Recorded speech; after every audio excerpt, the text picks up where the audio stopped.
playing with the angles. Because I can make the same blow. I've been making it descending here and rising here.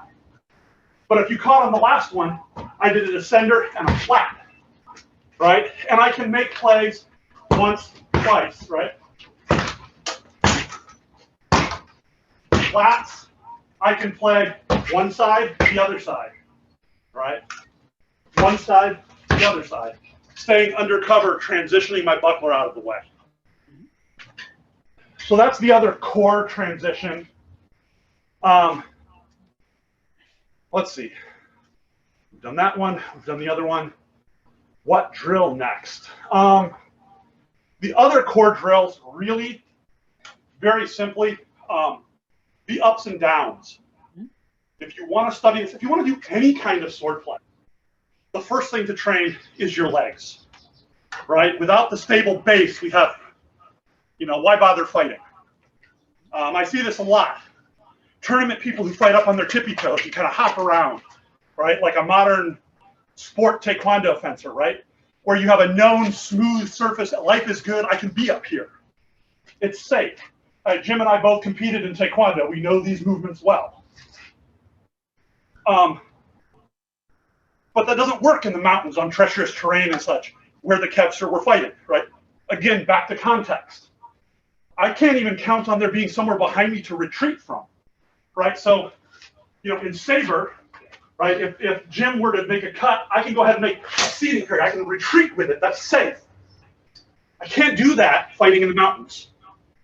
So the system very much goes the opposite. I move to the sides and in, only in directions that I can see to know it's safe, right? A lot of ethnographers make a big deal out of it, like, oh, it's shameful to retreat, it's manly to advance.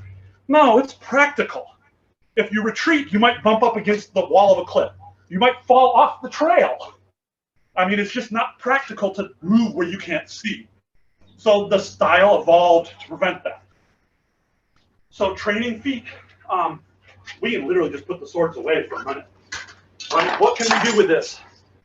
I start from a neutral position and begin, with footwork that just shifts.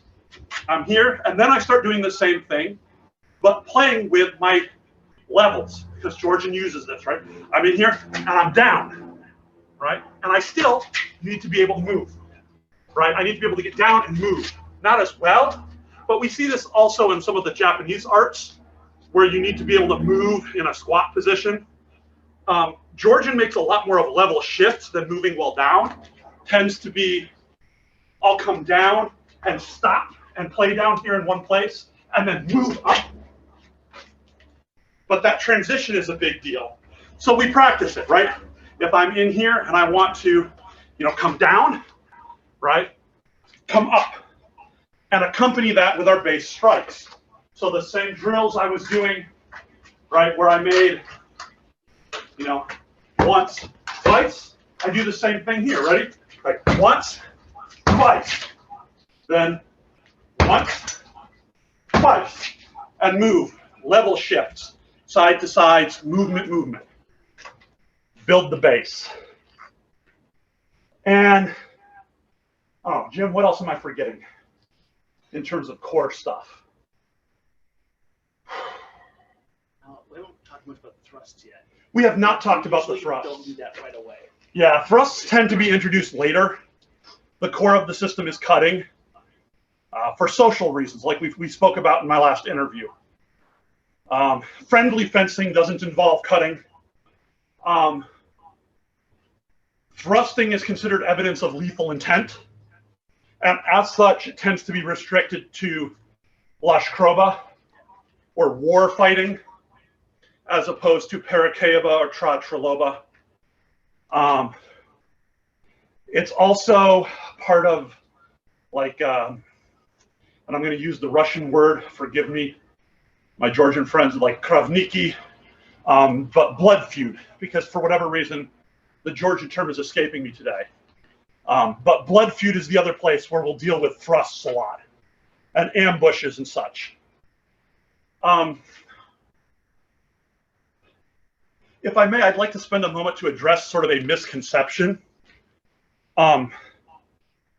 if anybody has gotten interested in this, if you go watch online, like if you search Georgian parry, you'll get a lot of the dance, right, which was constructed in the 20s deliberately by having expert dancers and choreographers who were watching the movements of kevser fencing and playing.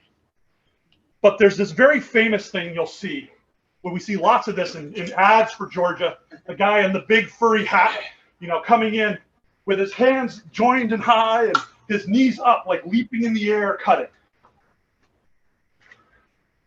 You're literally never going to see that in an actual fight. Like, you might see that to begin an ambush, but you're not, because it violates all the principles of the fight as the kevser teach them. Not, mind you, that the kevser verbally teach their principles. The training methods used there are really very interesting. Instead of giving you an action, like in Razmavzar, you use a lot of forms work, right? You give people a form to do containing a series of motions to practice and rehearse and get good at, like we see in very commonly in many traditional martial arts. The kevser almost take the opposite approach. Instead of giving you a form, they'll pose a problem for you to solve. And then you are expected to derive your own solution to the problem that works for you as an individual fighter. And then somebody who knows what they're doing either approves of it or doesn't approve of it, or gives you feedback or adjusts you, right? But a very common one would be, if you grab your mask. I mean, Mike, just for clarification, because we were talking with Guy Windsor about this as well, right? I am, as you know, I just want to make sure for our channel there is no misconception. As you know, for example, I next to Kyokushin, I boxed and did Muay Thai for many years, and in boxing and Muay Thai, we have forms. For example, when you come to boxing, you learn jab to the face, you go down, jab to the body, and cross. I mean, in boxing, Western boxing, there are hundreds and hundreds of combinations. Same is in Muay Thai. Same is in fighting for Kyokushin. So basically, all of them, I mean, I don't know a single, and I come from full contact fighting arts, single martial arts without having a form. I don't know any single. And now coming to wrestling, we say in wrestling, I grew up on the mat. Only an idiot does not know forms in wrestling. Also in BJJ, you put the hands up, you go down, you go there.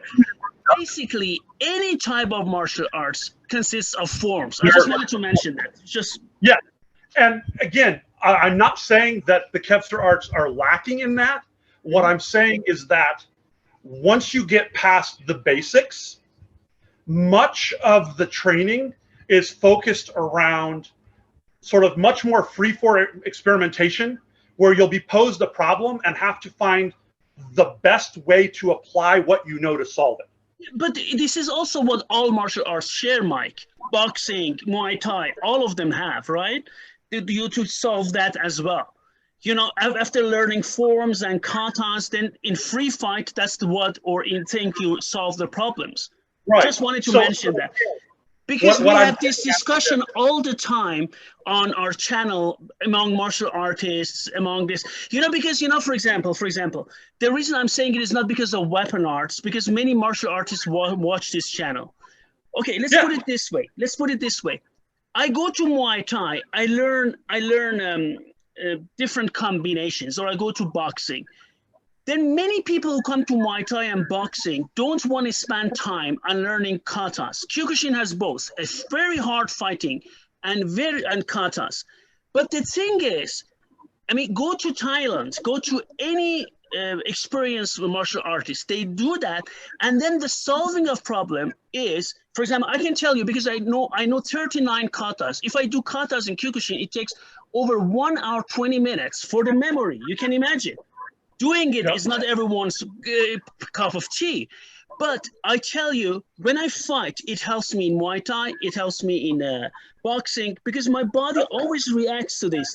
Just want to say, because Mike, many people on our channel always say, oh, just because they don't want to learn forms and katas doesn't mean they're useless. I just wanted to say that it's not because of what you say, it's because for our guys who watch this channel.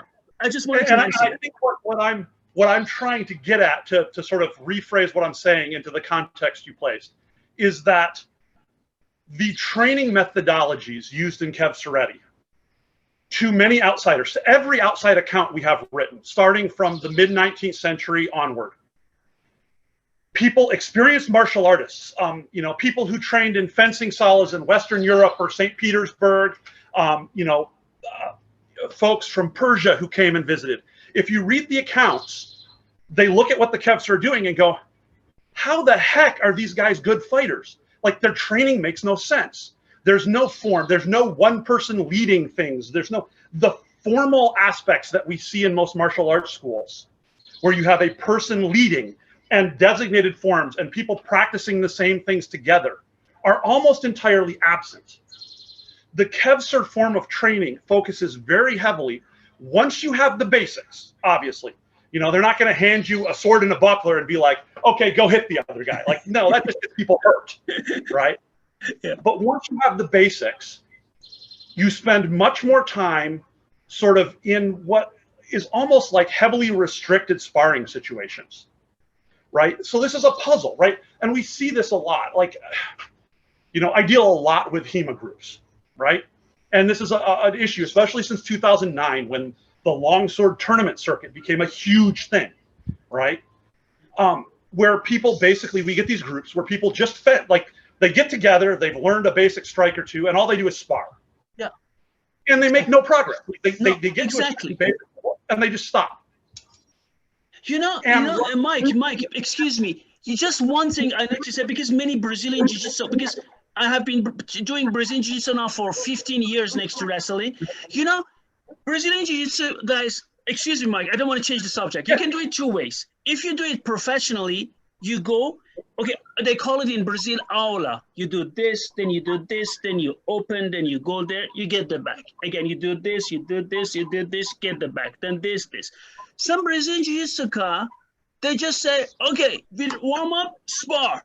And you know, Mike, what can you learn like that? You know that. You know, you never, I mean, you get a good body, of course, but you never grasp the real. You never get the depth. Exactly. And this is a close-up fight. So when it comes to distance, it gets even more, you know, I'm not saying complicated, but it's just, you see the differences more clearly the more distant you are from your opponent. Excuse me, I just want to say that before guys on our viewers on our channel are going to jump on it, you know. Sorry, I needed to mention that, right? No. Please. It's very useful also for me hearing that perspective at times. You always worry that when you're working with people who do the same things, you end up in an echo chamber, right? So when you cross-pollinate your perspectives from other places, it helps. It helps inform. And I'm a strong believer that at the high level of performance, you know, all martial arts are really trying to approach the same goals, but with different contexts, different cultural pieces, different, right, that inform the approach. You know, we're all after the same thing. So understanding those contexts, understanding how it's done elsewhere are very valuable. But so what I was getting at, we'll use in Kevser stuff, like restrictions we'll put on people very commonly to force them to work their way through and improve a certain subset of their skill, right? So one of the things that's very common among people who fence with swords as a primary art, especially people who fence with swords as their primary art and don't grapple much, right? And we do see this, especially like modern sport fencers, right? Like it took forever fencing Georgian to break him of his, I'm going to step back with everything. In Kevser, you start to do that, you're just going to get hit a bunch of times till you're done. And you do. So how do we overcome that? Well, via restrictions, where we'll do things, right, where like Jim and I will get and we'll set up.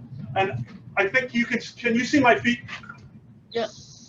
Okay, so we'll get here and we will set our measure, right, so that we're probably even a little too far apart. Yeah. We want to be able to just reach, right? So let's put masks on for this. We can't move our feet. Every strike we're going to deal with comes at extremely quick pace, at the limits of what you would have to deal with in a fight, right? So we're here, and our whole goal is to tag the other person's head, only their head, right? So if we're in here, what I want to do is this, right? And Jim's job is to not let me do that, right?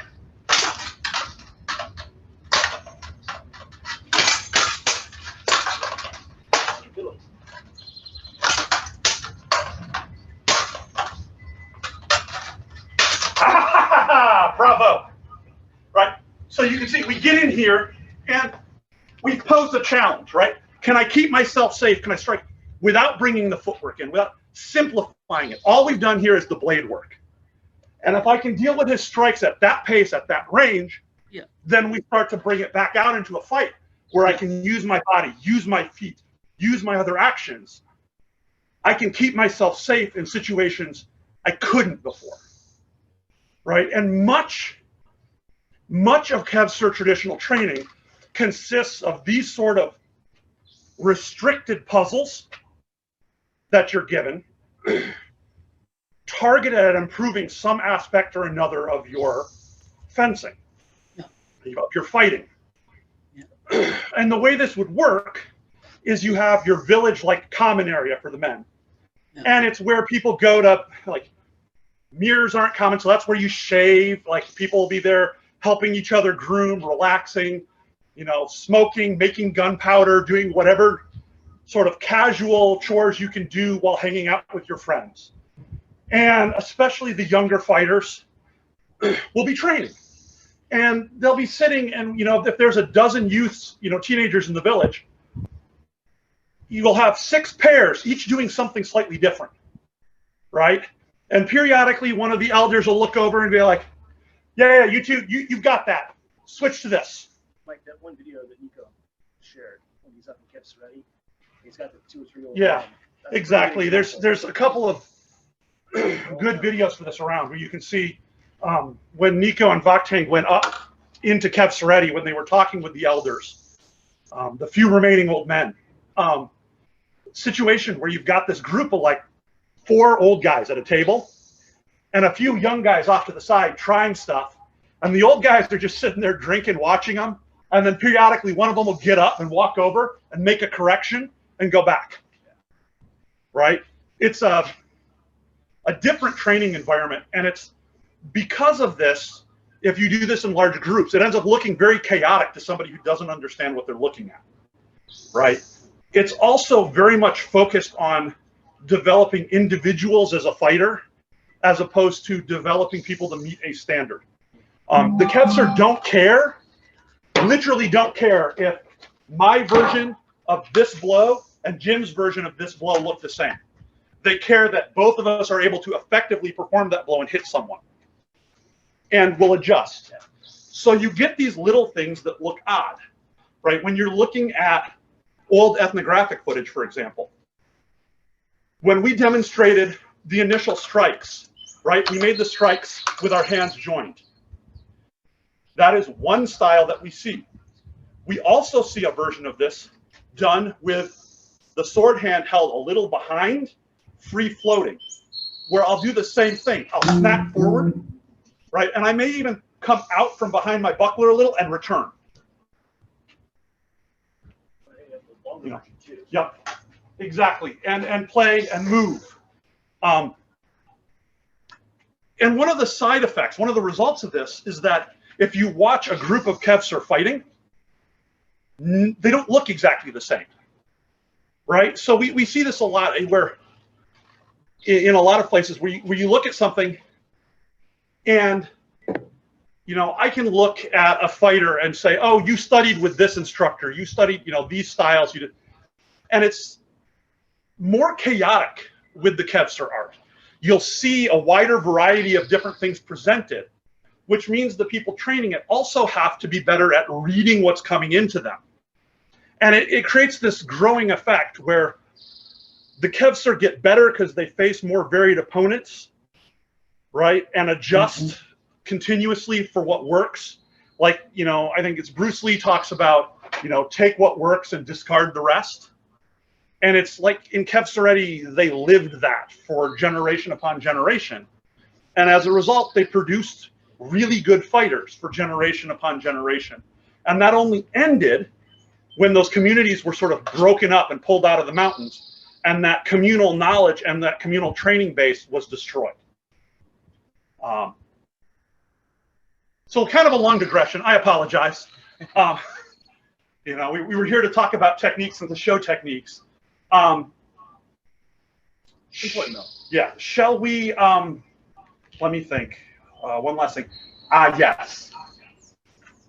The fun defense drill. Oh yeah, yeah. So, at the very obvious extreme of this, do you want to throw blows? I'll throw the blows. Is a drill we use for training of the active buckler. And actually, after this, I'm going to do one of the Pell drills with this, how we train for active buckler as well. But this is one of my favorite drills. All of our new students go through this, typically for the first time after their first or second class. You need both swords. Oh yeah, sorry. Got it. He will have 2 swords and no buckler.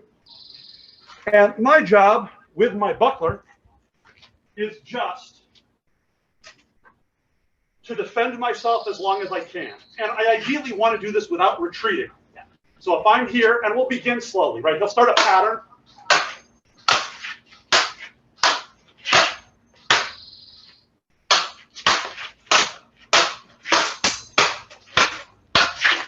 Whew, lost that one.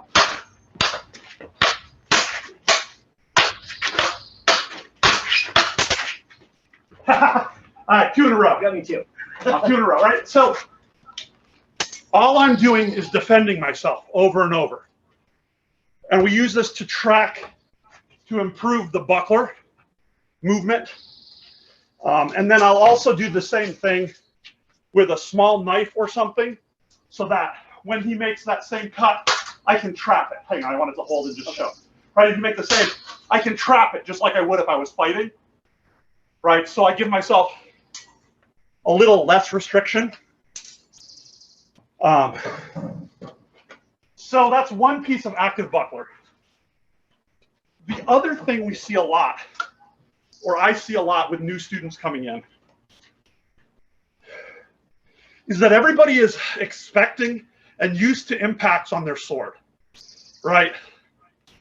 Every kid growing up has a stick that fights a dragon or something, right? You hit something with a stick, it's like natural human behavior. Receiving and giving blows with this is less natural. So you were talking about things like boxing and combinations. I will start new people without a weapon, buckler in their left hand, and you throw combinations on a bag, but always leading with your buckler. So I'm in here, right? Just work your target, work around, but always just getting used to impacts on the buckler, right? And from there, right, I do the same thing where I have to get in and throw them in combination, alternating, to build up and get used to, when Jim goes to strike, my reflex is to counter punch and set up for another blow, right? In as many different ways as possible. So the active things you can do Yep. with the buckler strikes. Yeah. I would actually like to finish with a couple of just sort of fun sequences that show some of the common Kevser tricks, if you don't mind. Of course, And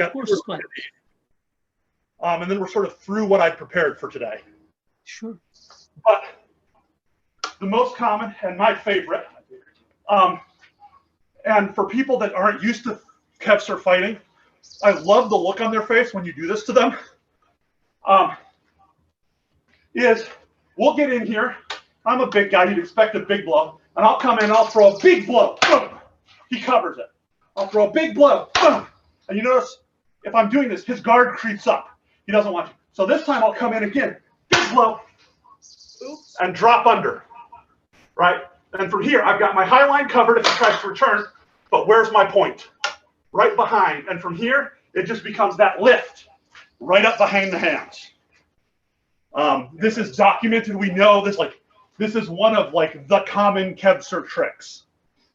And yet, I've fought it against people who fight sword and buckler and other weapons and other styles so many times. And nobody seems to expect it, even if they've seen me do it before. Including me. Who's seen me do it. That's one of my favorites. Another one, like we were saying before, like I'm in here and I will go ahead and make I'm going to make a provocation here, right? This rolls around and I'm going to come through and just blast through that and come over the top, right? And I'm exaggerating for speed and such, but again, if I'm here, this reads to the camera like there's something coming in, right? It's just provoke to draw a response, and we see this a lot. I want to provoke to draw a response to one side, then I come back from the other side, and here I'm coming not to his body, but to his blade, right? And I don't try and arrest my momentum and come back. I just continue it, right? And flip around to make the thrust behind. Those two. And then the third, yeah, because we're active buckler users, so it just wouldn't make sense to not give you guys this one. But one thing, it's less, it's less about a trick and more about just seizing an opportunity. But if we come, right, if we're here and something like Jim makes a strike, I'm here.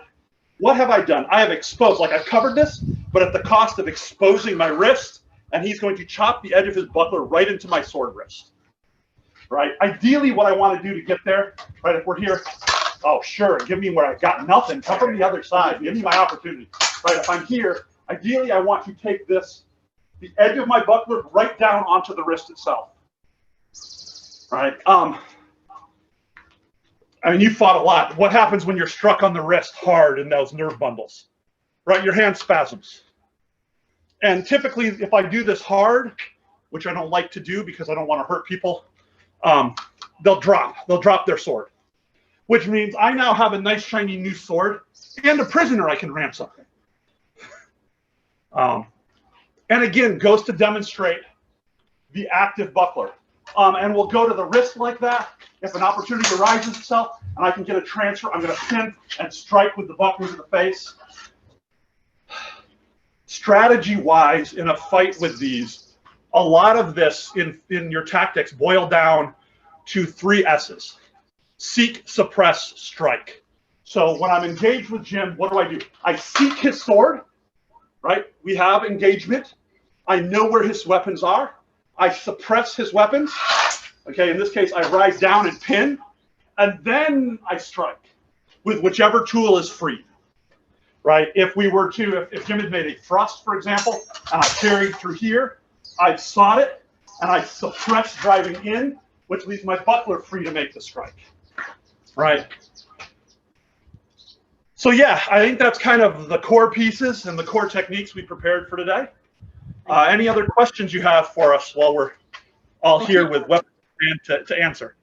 I mean, I just today wanted to have a concentration and sword and buckler you're using the system, because I don't want to just, hijack the whole issue with other weapons, because I know because all of us have different weapons. I don't want to hijack it for today. I just wanted to stay with sword and buckler. And okay, thank you very much. It was very interesting, very fascinating. And thanks, both of you gentlemen, for sharing all these techniques and your time here. It was really nice. Thank you very much. Would you like to add something for our viewers at the end? No, really only if anybody is interested in, learning any of this, hit our YouTube or the Parakayaba blog. I have translations of Elashvili's text into English for English speakers. I can also get it to people in Russian if that's a more comfortable language for them.